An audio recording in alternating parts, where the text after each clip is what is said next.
guess it's time to shift gears to England. This is our wonderful interview with the Hip Priests.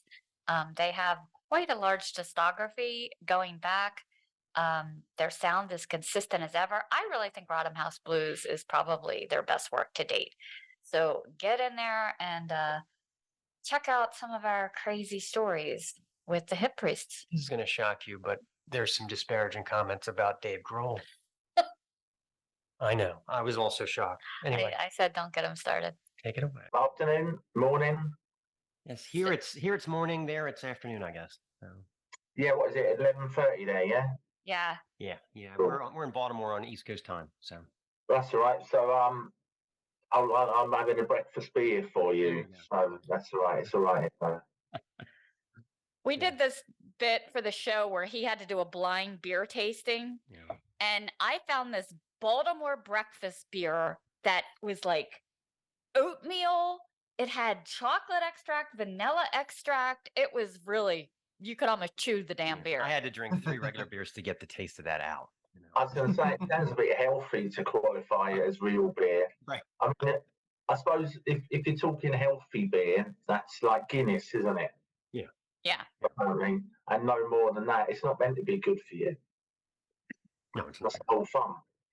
I didn't like that one at all. No. Well, anyway, we have been certainly enjoying the new album. I'm telling you, first listen through, by the time I got to song 3, I was like, wow. Yeah, it's great. Yeah. So, Cool, thanks. but I was a little confused because I was like, I thought, well, I started like looking into you guys and the name. So of course I came to the Fall and I was like, well, I've never listened to them. I was like, wow, this is some weird stuff. Is the name from the Fall song? No. Okay. Oh. No, There's it's not. zero Actually. overlap. There's zero If there's overlap one between thing their we've style and been asked more than anything else is that, but it wasn't really. No. Okay. That makes more sense because I couldn't put those two things together. Yeah, I made her suffer through Mark Smith ranting for 13 minutes. And No. where the overlap. Oh, well, I quite like them, but their name has nothing to do with them, really. It was more to do with like Timothy Leary, who was a guy who drove around the States giving out loads of free LSD. And I read a book on him once, and I think it was around that idea, and they referred to him as being a hip priest. And I quite like that idea. And it's that kind of thing of rock and roll and religion, you know, they're always fine bedfellows, aren't they? Yeah. You know what I mean? If you don't believe in anything else, then any mention of kind of rock and roll, that's kind of, you know, there's always a religious element to it. So that was kind of it, really. That and the Timothy Leary LSD drugs thing. You know, little did we know that there was a German band already called that. Okay. At the time, but there you go. Enough of that. What about the Roden House? It was an old what's lace factory in Nottingham. So what's the? Yeah. How did you choose that as the album title? What's the? They recorded there. Oh, you recorded there. Okay. Yeah. But how did you end up there? How did that work out? Yeah. It's a building that's been converted into sort of business spaces, and there's a lot of bands have rehearsal rooms in there, and so we had our rehearsal room there for probably the last 10 years. But then we recently moved into there is like a DIY studio rehearsal room place as well in the same building that we moved in there, and we recorded the album there. And yeah, it was just a title that, you know, we all threw ideas in. It was one I came up with, and everyone just liked it, so we went with that basically. Yeah, because everyone else is from Nottingham, so it seemed a really good thing, especially because I think Oz came up with the name, and even though, you know, knowing what the songs were about, it made a lot of sense because we were like rehearsing there during lockdown, and we were like, man, and there was points when we were in there with masks on, and Austin had really bad COVID at one point, didn't you? And every week there'd be someone fucking unwell. I was the only one who got away with it, which I'm glad to say. And so it kind of felt really, it kind of ended up feeling really appropriate, really, once we had all the songs, you know, because it was all rehearsed in one room, and then the studio was literally like a room or so away from ours. as well. So it's kind of it kind of all made sense with the lockdown kind of, you know, claustrophobia vibe. You know what I mean? Oh yeah. Yeah, we all went. I love the album cover though, the way you incorporated the blue color with the blues and the actual Rodham house in there, and then that huge skeleton over the top. Who was the mastermind behind that one? That's a guy we've kind of known for quite a few years, actually, who's an artist, and we just gave him the title and a couple of ideas and let him run with it, really. So I sent him a photo of the building, which is pretty much what he's put into it, and you know the title and you know some mention of the Grim Reaper, and he came back with that, and it was just great. Really, he kind of said it all. It's very funny as well. I like the little Reaper who's down the bottom. Yeah. As well, he was really cute. I quite like him. I'd like a little soft toy of him or something. Be really nice. The subtle things, yeah. Yeah. Going back like to, you know, your earlier records, this one seems a little different than, you know, the Cream My Jeans and I Like to Fuck. This seems a little more, I want to say downtrodden because the songs are so powerful, but and still have a lot of emotion, but Chasing Death Just to Get By. So kind of, is that a natural evolution or was that just a commentary on the whole world status at that time? I'll let you take that, Lee. Yeah, I think what happened there is like we did our third album, Black Denim Blitz, and that was still more of the, you know, the generic rock and roll, fruity, post-dwarves kind of filth, really. And then I think it actually got really boring. It was like, fuck me, can't just be writing shit like this forever. It just seemed, you know, it's all right for Blake to do it. He gets away with it. But I was starting to feel a bit embarrassed. And I think the turning point was between that and the album before this called Stand for Nothing. That's got quite a lot of social and political kind of stuff on it as well. And I think it was when we wrote like this 10-minute thing called No Time Like Right Now that was very kind of political. And from that moment on, it was like, right, I can't write all these songs about filth anymore. Need to kind of write something. All of a sudden, you kind of think you want to try and do something that actually is, I don't know, it sounds a bit pretentious, but something that kind of means something, because otherwise it just seems a bit, you know, so it all got a bit more personal and it all got a bit more political, you know, not necessarily always with a big P, but just trying to do something that someone might think, oh, that's fucking means something, rather than another song about getting fucked up. I mean, you know, I'm sure there'll be a few more of those because that kind of thing still happens, isn't it? But it's like, I can't write another 3 albums of that. I did think it was a really nice blend between like, you know, but you still have, you know, like I love the lyric living like you ain't shit to me from The Best Revenge, you know, so it's a really nice balance of, you know, personal and political. And I think it really works well. Force volume. Yeah, because there's still that idea I think with a lot of those songs on there, a lot of it's still really dark, but it is trying to look for some hope, you know? Because you do like look at loads of people and think, man, you've got to just do something to do a bit better. Whether that's having more fun, just not feeling like a complete fucking slave. Yeah. You know, and whatever that means, you know, and that's not big politics. That's just kind of personal, and it's like trying to live your life in a way that's all right, you know, and not write more songs about teenage girls. Trying to do something a bit better. You know what I mean? Trying to grow up a bit. Don't know, grow up. Yeah, you know what I mean. Grow up a little bit, not too much. It makes you. Yeah. It makes you wonder, like how do like Zeke and the Dwarves make 13 albums about getting fucked up? You know, how do they keep grinding? You know. Well, Zeke kind of write about motorbikes and racing as well. That's right, but if I racing stuff. Yeah, I suppose so. That's all right. I mean, you know, if Oz could write some lyrics, we could do an album on motorbikes as well, which would be all right. We've had the odd track, but yeah, Blake's a top guy, but I would just think, man, I've got to write some songs that aren't just about fucking right now. But I think Blake ain't bothered. He just sits at home because he just sits at home stroking his cats, doesn't he, Oz? And then just writing those songs album after album, and it don't seem to bother him. But that's all right. That's great. I did love the little clip of like Nathan like pulling the yoke in the middle of the field. Mm. I was like, oh, I was like, I can identify with that. Yeah. Well, that was that was a right palaver that because some friends of ours made that coffin.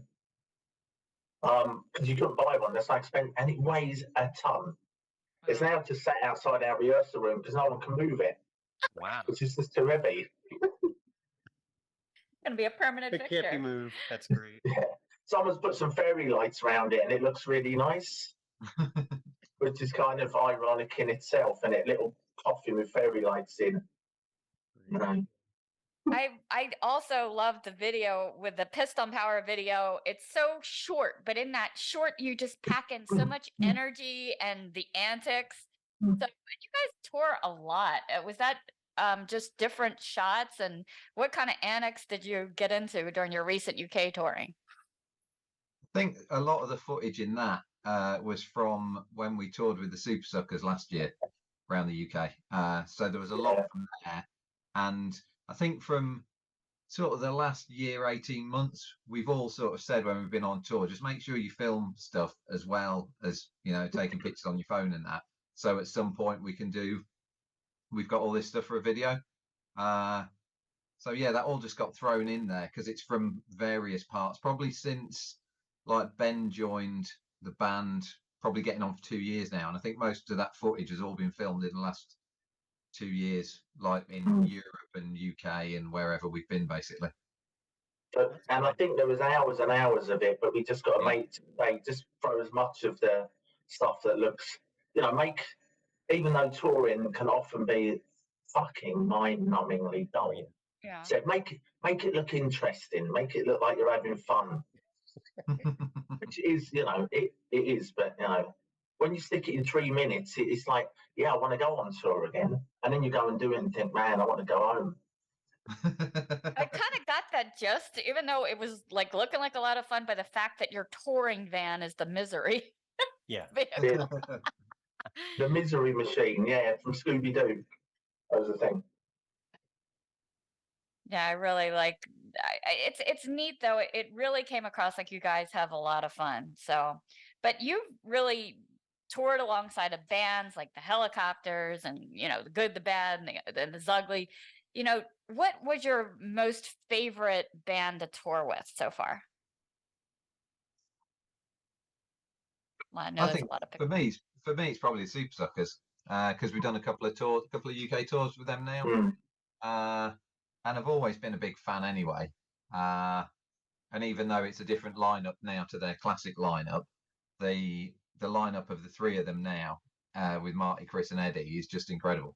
And they're all really good guys, really easy to get along with, really funny. So both tours we've done with them have just been really good fun. A lot of laughs, a lot of beers.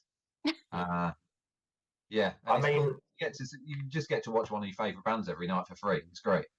and you realise, when you talk about like Road Warriors, man, when they're out like the Super Suckers like they are now, and you just think they're out like 45 weeks out of 52 or whatever, and seeing a couple of those boys, they do know how to enjoy themselves, and think, fuck me, it's good going, Yeah. Just it's all they do, and it is relentless.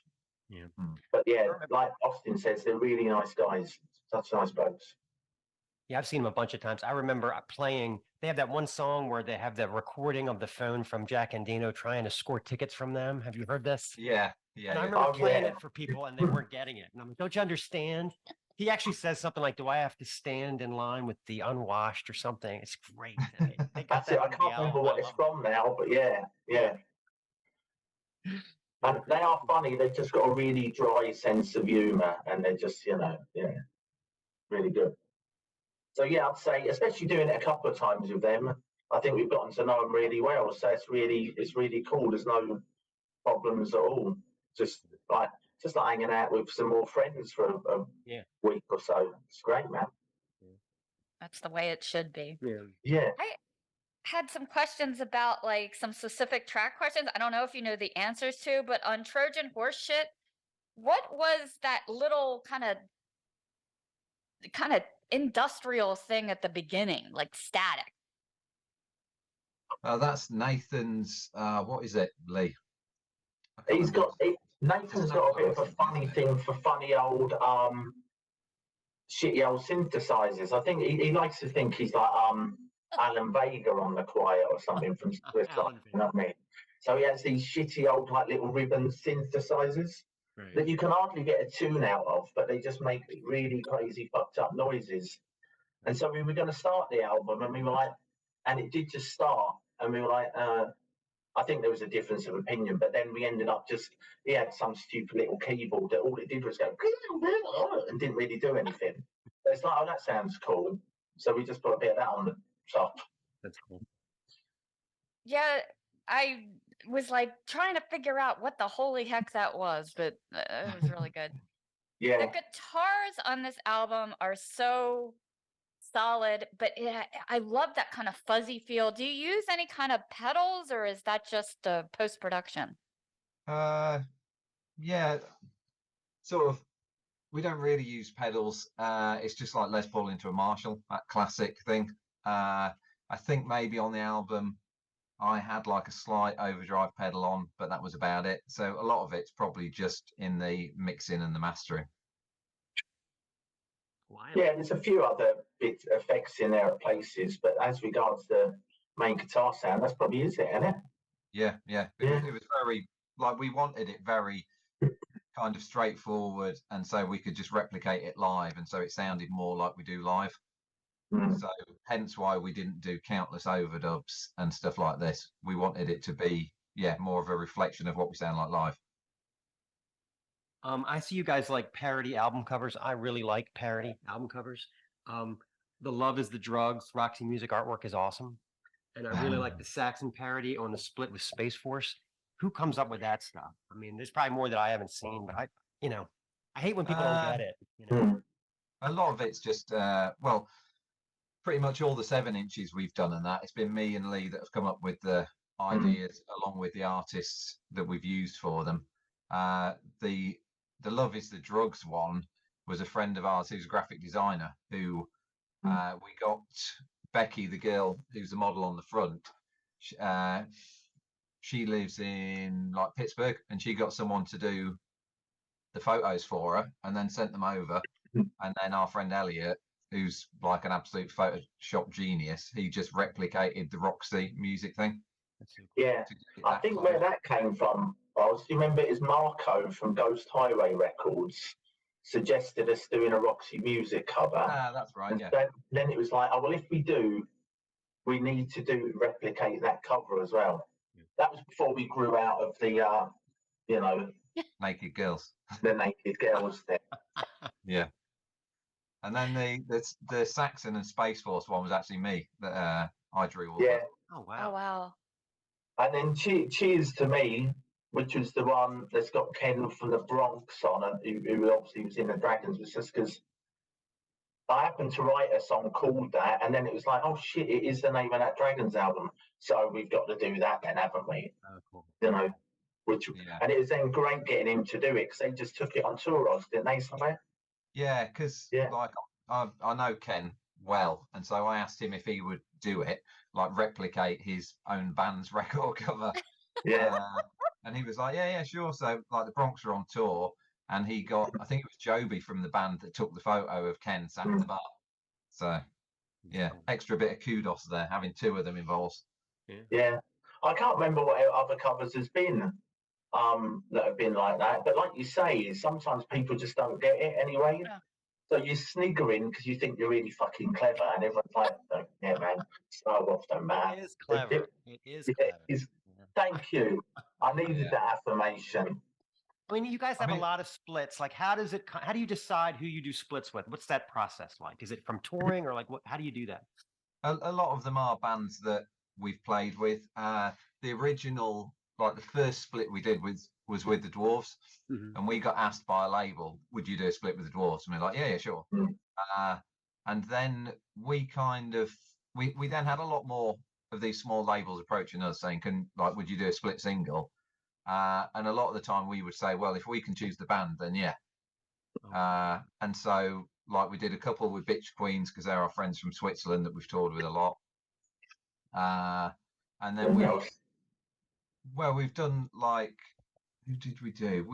We generally would try and help out other bands because we've always done everything in a very sort of DIY way and support our minuscule little scene.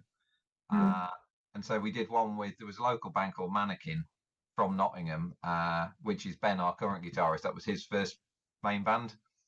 And we'd help them out, putting them on shows with us. And then we said there was a label wanted us to do a split. And we said, oh yeah, we want this local band Mannequin to be on it with us so that they could get their first sort of release out. And yeah, that's how that one happened. So I'm just looking at them now on Bandcamp to remind myself. I'd lost track actually. Yeah. So Billy Hopeless, there was some Bloodlights one, which was great. That was Captain Poon from Lucifer, and we're big fans of them. Then there was was it Bitch Queens? The Maximum Rock and Roll. What was that? Oh yeah, Electric Frankenstein, Grindhouse. Yeah, I've lost track of them myself actually.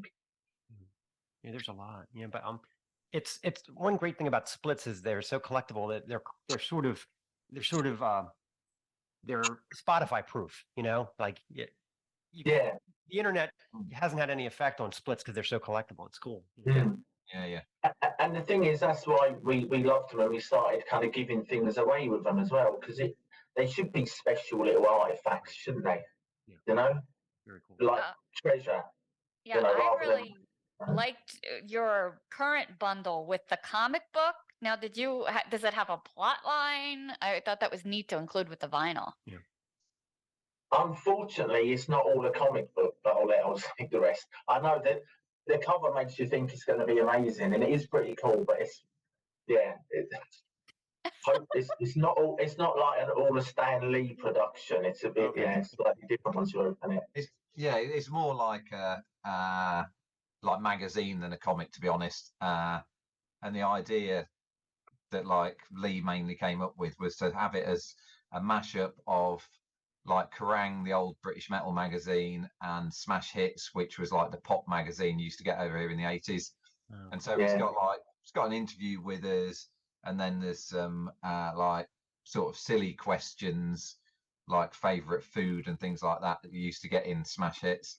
And then there's like there's a couple of cartoon drawings in there.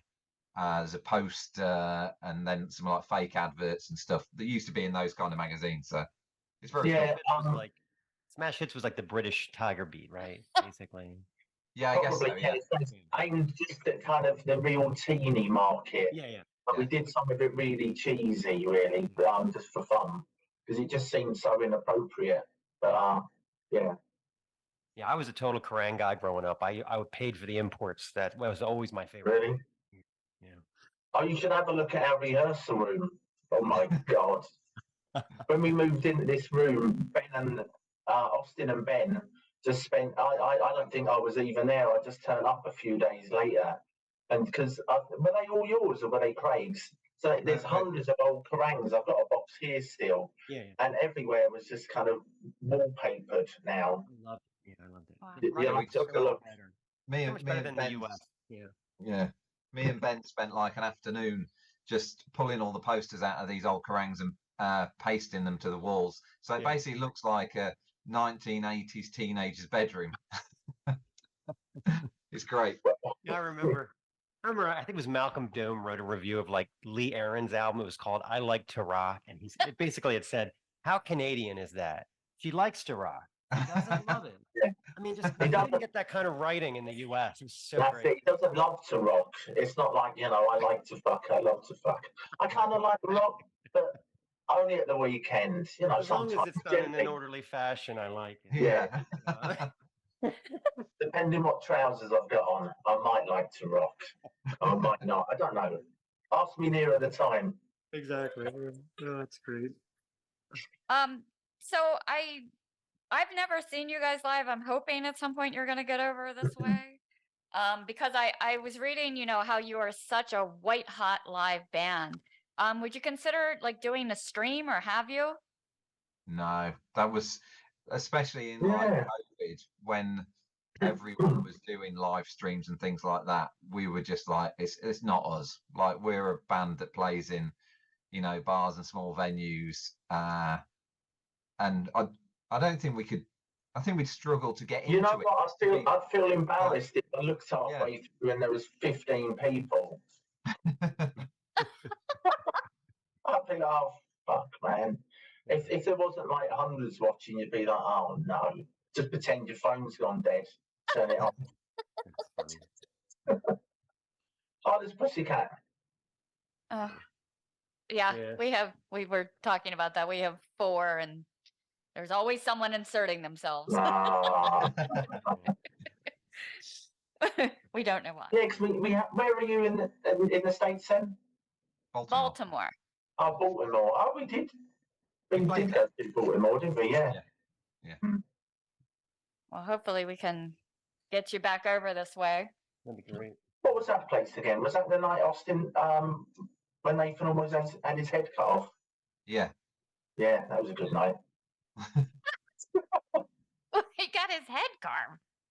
Well, he was like, Nathan was crowd surfing, and there was like one of the big fans on the ceiling, and he was like literally inches away from getting his head in the fan. You don't forget that. Yeah. We were watching it in slow motion as well. It's like, oh, if they lift him up any higher, it was like, oh Christ, man. Just see like blood and gore flying everywhere. Oh my god. That So was at the. That must have happened at some point to some other. Yeah. I mean, there's no way that you're the only ones that had that. You know. So. Well, in was at a Spain place called last year, yeah. It was at the Sidebar, wasn't it? That was the place. Sidebar. Okay, yeah, I Mm. know exactly. what it Yeah. is, Yeah. It's a small place. Yeah. Oh god. I never forget this, and this is on YouTube, but we interviewed this one band, Crysex, and they had their drummer on a platform, and security was supposed to hold it in place, but they didn't, and they just took him out into the crowd. Thank God they did deliver him back to the stage, but they were just watching him in horror. It was at Wacken, so it was a huge crowd, and he kept drumming because he thought that's what he should do. And the whole band it's on YouTube. The whole band is super nervous, like bring him back. It's great. That'd just be so. If you would just think, right, open the doors, let's just go down the street, you know, and someone filming it and just kind of walk to another bar, get him a pizza while he's still drumming, thinking, man, someone's going to have to take me back in a minute. That's right. Oh, that was great. Yeah. I'd be a little afraid of some of the we've seen some aggressive crowd surfings at some of the shows we've been to by the singer, and I'm like, wow. Yeah. Yeah. All right, so we have a little game that we play. I have 100 random questions in front of me, but I want each of you to pick 3 numbers. So you'll each get 3 random questions. Right. I'll go 13, 21, and 72.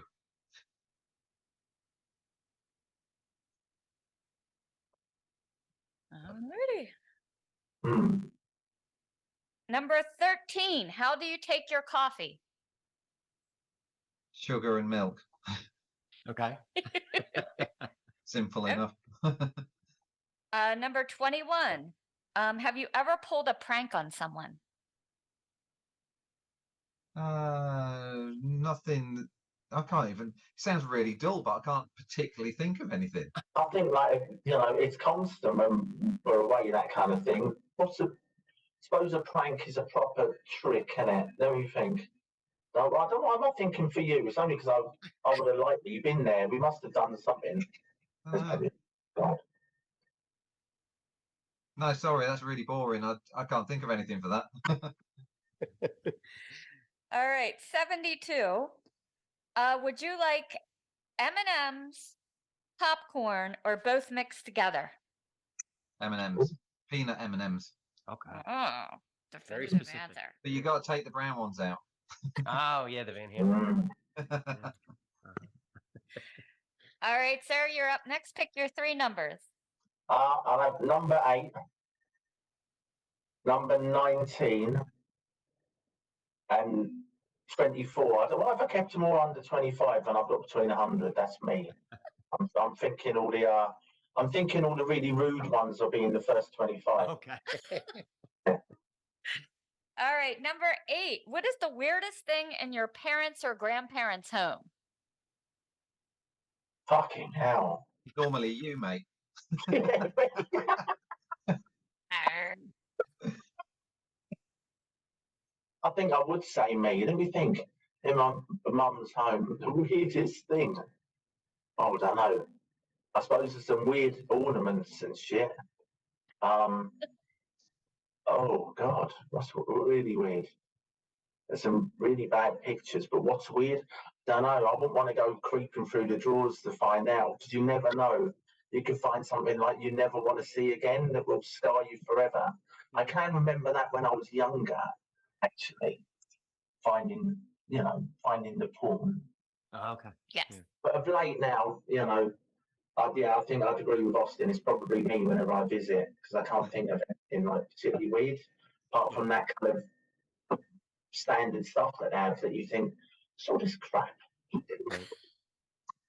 Yeah, my parents had a figurine Christmas. It was supposed to be Father Christmas, but it was a white hat pointed. It looked like the KKK. And it just got to the point where we would say, "Where's the KKK Santa?" We didn't put that out yet. You were just got used to it. Oh, Father Camus. Oh God, yeah, he sounds really terrifying. Right. It's not a proper setup without the KKK. Obviously, definitely dreaming of a white Christmas, isn't he? But terrifying idea. I see what you did there. Yeah. Okay. You know, the weird porn stuff. My grandmother used to babysit me, and then she would put on Benny Hill and fall asleep. And I'm like 8 or 9 going, all right, everyone's naked on screen now. I don't. That Okay. was such a great show, wasn't it? Yeah. Benny Hill. All right. So we're up to 19. What is your least favorite song? Least favourite song in the world? Oh, Christ. Probably of late, I'd probably say anything by people, something like Coldplay. Oh, man. I hate all that shit so much. I never liked that. Yeah. I can't. Can you narrow it down to one song, though? It's impossible, isn't it? Because when you're kind of bit of a music, I mean, I listen to some crap as well, and we don't always agree on music in the van, but there's crap, and it's like crap that you just think, like Snow Patrol and Coldplay, like that music that is like, oh, why'd you bother? You might as well just, if you're going to listen to that, just get another hobby. Don't bother listening to music. It's like that, isn't it, really? Agree. Yeah. Yeah, for me, it's Foo Fighters. I feel like they're the safest rock band that's ever existed. It's Yes, agree. I'd agree with you on that. It could 100%. like, they could do like a but, Disney Dave- soundtrack and it would be fine. Yeah. Dave's so cuddly, though, isn't he? Don't get him started on Dave Grohl. Yeah, I please. know. Yeah, I know, we have the same debates because Austin will say he hates him, and I kind of go, I'd quite like a hug from him though, because I bet it's a really nice hug. You know what I mean? Like a proper man hug, like you do with your good mates. Like I feel safe in your arms, Dave. Like that. Exactly. Yeah. All right. Number 24. Boxers or briefs, Mr. President? Oh my. Give me a nod. Oh, boxers, Okay. Yeah. definitely yes. Not briefs are only like for even more middle-aged men when they're swimming, like speedos, like speedo trunks. Who wears those apart from the French? It's only French people wear those kind of things. I assure you. Yeah. We asked that question to a guy in some band, and he said, "I'm wearing my Slayer silk boxers," and it was so specific that I started to get a little uncomfortable. I was like, "All right, let's move on." Yeah. I'm wearing my extremely tight satin boxers with a hole in the back and the front. And that was when the interview took a strange turn. Yeah. Of course, we're still good friends now. Oh, I love it. So after Stand for Nothing, you guys almost called it quits, and I'm so glad you didn't. But what kind of brought everything back together? I think it wasn't like I don't think there was ever any conversation about us actually calling it quits. It was more of whether we were going to do another album or not. Because we'd been doing the split 7 inches a lot. And I remember at the time, Lee wasn't that keen on doing another album. He wanted to carry on doing 7 inches. Whereas I was the opposite. I was getting bored of putting out a limited amount of 7 inches for the same exact people to buy all the time. And then I think what probably made the difference was when we obviously had such a break in the like lockdown where we couldn't rehearse or anything. And then when we got back in the room and started rehearsing, I think we probably all realised how much we'd missed it. And then Ben had never been on one of the albums because he'd only joined a couple of years before, so he was really keen to do an album. And I think as we started rehearsing new songs up, it was just, well, we've got a lot of good songs here. We should just do it as an album and forget the whole split 7 inches thing for a while. For a while, I kind of miss doing all the split sevens though. Yeah, just because it's nice having something out like kind of quite regularly. Yeah, but it had got to that point though, wasn't it, where we were selling the same amount every one we released, and we're Yeah, reaching it kind of anyone feels else. like that. Yeah, It's kind of the trend with Spotify now. It's like sometimes, we'll hear something and take interest and they'll have 2 singles out. And I'm like, what can we do with that? Yeah. We can't do anything with that. Yeah, the approach now for young bands is the label wants you to have all your social stuff set up ahead of time. Like they want you to already have a following and everything before they'll even consider backing you. Yeah. So it's not unusual for us to see a band that's got a huge following on Spotify, a huge following on Instagram and Facebook and TikTok, and they have 2 singles. So it's Yeah. like that comes before the music. It's so different than the way it used to be. Yeah, it doesn't make Yeah. sense, does it? And then they're probably still playing to some bands. They're probably still playing to like 50, 75 people, but like there's all that online. There's no real barometer of how well anyone's doing anymore, is there? Really, you can't tell. Yeah, and then they'll come to us and I'll say, I can't do anything with you. I need some product, I need, put out an album and maybe we'll get behind it. I mean, there's got to be something. I mean, I must admit, it was a bit weird for us. Like we did those singles that weren't physical singles, and it's the first time we'd ever done that. Yeah. But then, labels kind of like to do it like that, and by all means, I don't think there's any way we would have done it if the record wasn't coming out. Because just doing pretend digital singles would be like, it ain't really, is it? Yeah. Yeah. So what's the most unusual guitar that you have ever owned? Unusual. I don't know. I've had that many. I kind of lose track because I'm a bit of a sucker for buying new guitars, and then I get bored of them and sell them, and I kind of swap them a lot. I mean, I've had some interesting ones, as in ones that have been owned by other people. Like I've got one at the moment, a Gordon Smith, which was owned by a guy called Mackie, who was originally the bass player in the UK punk band called Blitz, and then he did a band called Epic Problem that he played guitar in, and it's the guitar that he played in that band that I've got.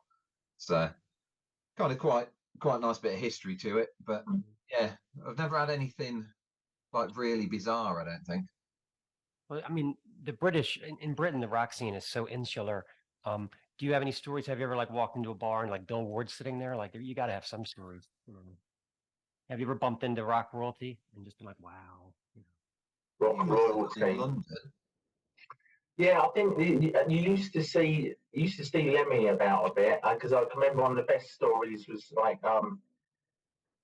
this was the one time I was with a friend of mine called Lloyd, and we actually went to some place called Stringfellows, which is a gentleman's club. Okay. You know the kind of place none of us would ever go again. No, of course Now not. we don't do that thing. But Lemmy was there, and you used to see him around quite a bit, And my mate said he had his membership card for the place, and he said, "Lemmy, we write something really dirty on it, write something really fucking dirty." And he said, "To Lloyd, lots of love, Lemmy."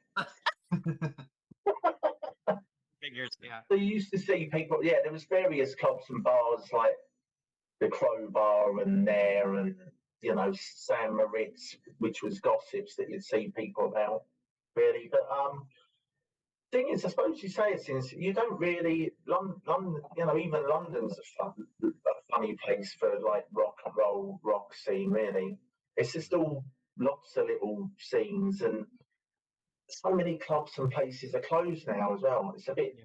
Whenever we go anywhere else like Europe, we think it's like fantastic because it's how you can remember things being a bit more here, like lots of really cool bars and cool venues. Whereas so many have closed here, haven't they? Yeah. Mm. Yeah. And continue to close as well. Yeah. Yeah. So what's next on tap for you guys? It sounds like you still have a lot of tour dates out there. Yeah, we got some UK shows this week with Bitch Queens, our friends from Switzerland. So they're coming over for probably their final. Well, it'll be their final visit to the UK because they're going on hiatus for a while. Their guitarist has left currently, so I'm playing guitar for them and for the Hip Priests for these 4 shows. And then we've got some shows with Zeke next month in the UK. And then we actually get sort of a couple of months off, really, because we've been pretty busy all year so far. But then we've got a couple of months off over the summer, so everyone can, go on their family holidays and stuff like that. And then we've got a UK tour that we're putting together end of September, early October at the minute. September, October, and a few bits and bobs in. Yeah. Yeah. And then That's starting, I think we've been talking about maybe starting rehearsing up new songs, potentially for a new album over the summer, really, when we've got some downtime. Yeah. So no chance of you guys doing a US tour? Potentially, we've been twice. I mean, it's hard because of just your visa laws and things like that. So it's not the easiest thing to do. The stress they're getting in last time, wow. Yeah. We were shitting ourselves, the kind of interrogation you get. Oh my God. Yeah. Because if you don't get a working visa, you have to just creep in, crawl along the floor and hope they don't see you virtually. Wow, yeah. Oh my gosh. Well, if it I makes mean, you I would feel any like- better, I read when they come back from the moon, they make the astronauts go through customs. True. Really? When you True. come back from space. Or the space station, yeah. That makes sense to somebody, I guess, right? Yeah. Yeah, probably. I mean, we would like to get back over there at some point. We were talking about maybe next year trying to do maybe America again, or maybe go somewhere new that we've not been, like Australia or maybe Brazil or something, or just try and do something a bit more epic rather than bouncing around the UK and then going over to France for a bit and then coming back and Very cool. Yeah, the last trip was great. I mean, it's a big old place, isn't it? Really. So I mean, if you do a couple of weeks, it's hard going, kind of getting around it. 28 a lot of long drives. Yeah.